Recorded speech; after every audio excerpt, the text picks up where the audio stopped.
You won't believe it. I've done it again.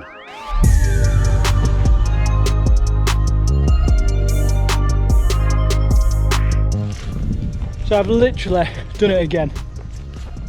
I'm 2 weeks away from a race. Business just got in the way, life has just got in the way. Here I am, 2 weeks out. I've hardly done any training. I'm about 10 kilos heavier than I should be. And I've made the decision that I'm going to do this race. It's the Escape from Meriden. I've waited pretty much 2 years to do this. 2 years, a year, however long. It's been a long time with lockdown to do it. And I don't want to put it off. I don't want to sell it on. The only thing we can do is just commit to it and just go for it. And let's just see how far I can go in 24 hours with pretty much zero training. Hey, nothing else. It's going to be an interesting journey.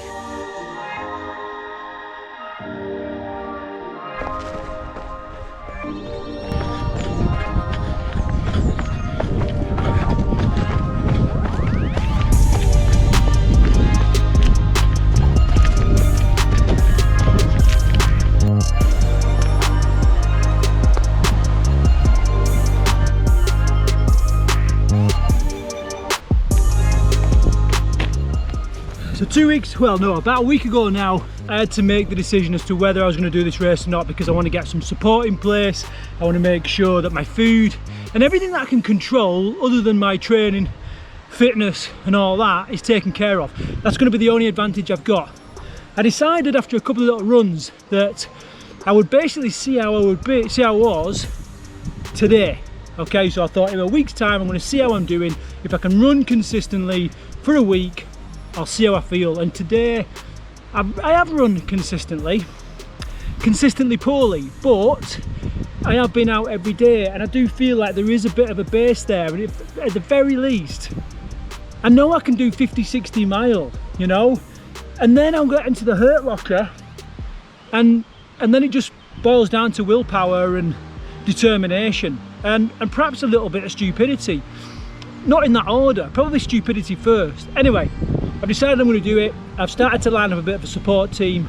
I've started to line up all my kit and everything, and I'm going to go for it. And if nothing else, like I said, it's going to be interesting. By interesting, I mean freaking painful.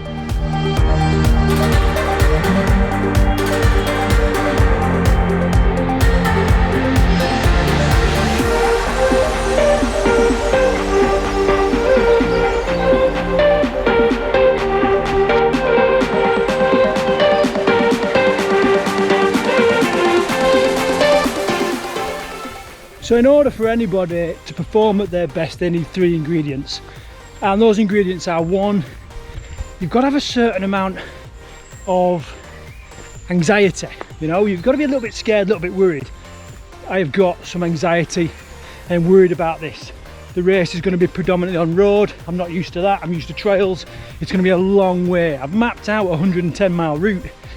I've not run more than 8 miles in about a month and a half. So I'm definitely anxious about it. The next ingredient you need is you've got to have a certain amount of excitement, and I am excited.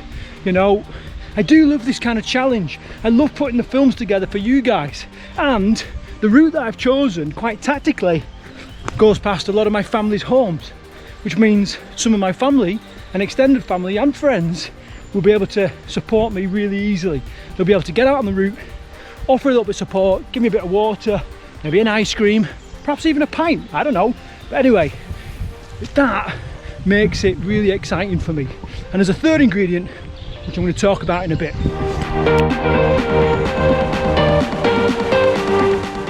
I think when you haven't run a while, it's the hills that get you. Whew.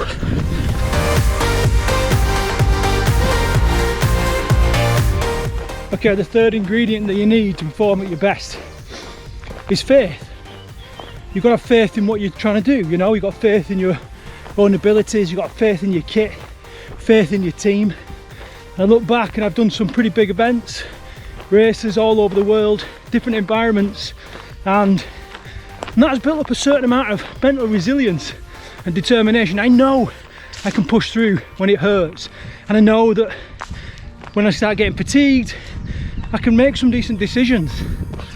There is a bit of a downside to that is sometimes you can be a little bit too determined, and I have in the past pushed too hard, worked too hard. Remember, it's never the distance that does you, it's always the pace. And I've worked too hard in too warmer temperatures and I have come a cropper.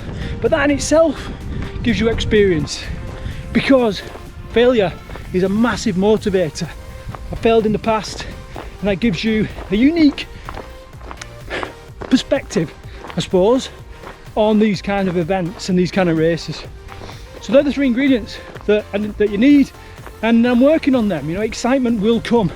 This next couple of weeks is all about building the arousal, getting ready for the event, mentally preparing myself to get a swift, sharp kick in the nuts. It's going to hurt, and I accept that, but you know, the world wasn't changed by people that sit back and take it easy. Anyway, I'm getting a little bit ranty. So yeah, over the next couple of days I'm going to be doing more videos on how I'm going to prepare myself. There's a few things that I'm really going to work on. A lot of it I've taken from my book, Running Light, which is available in Amazon now if you're interested. It's basically my story of how I prepared for the Marathon des Sables, which the Discovery Channel once quoted as the toughest foot race on earth. Whether it is or not, I think that's a matter of choice. But yeah, check it out. I'll stick a link in the description below, but I will be sharing some of the tips, tricks and techniques and the mental strategies over the next couple of weeks in the run up to my escape from Meriden attempt. Right, let's get on with it. Just want to show you this, because like good runners, nature always finds a way. Good runners always find a way. Freaking nettles. I love nettles. Said nobody ever. Don't get it, like, this incredible world with so many amazing things, whether you're a creationalist and believe it was made by God, a higher being, or whether you're evolutionist and you think that this is how the world evolved. Whose freaking idea was nettles? Hey, I know whose idea it was. There can only be one set of people that are responsible for nettles: cyclists. They're the only people that hate runners enough to create such a plant. That's my theory anyway. What's your thoughts?